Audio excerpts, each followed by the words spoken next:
प्रचंड निसर्गाचा खऱ्या अर्थानं कोप हा आहे असं म्हटलं तरी हरकत नाही. प्रचंड स्वरूपात पाऊस या ठिकाणी पडला. अकोळनेर आणि या ठिकाणी खडकी या ठिकाणी फार मोठ्या प्रमाणावर मोठा पूर त्या ठिकाणी आलेला आहे. त्या पुरामध्ये अनेक जण त्या ठिकाणी अडकलेले होते. आज या खडकी गावामध्ये या खडकी गावातल्या बऱ्याचशा तरुणांनी, त्याचप्रमाणे पोलीस डिपार्टमेंटचे गीते साहेब असतील, भोसले साहेब असतील, त्यांची सगळी टीम आणि आताच या ठिकाणी दाखल झालेली NDRFची टीम देखील या ठिकाणी दाखल झालेली आहे.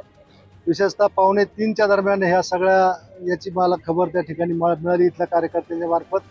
आणि त्याच्यानंतर मी सन्माननीय कलेक्टर साहेबांशी, SP साहेबांशी आणि तहसीलदार, प्रांत अधिकारी या सगळ्यांशी त्या ठिकाणी बोलल्यानंतर तातडीने या ठिकाणी मदतीसाठी पोलीस डिपार्टमेंटचे लोक आलेत.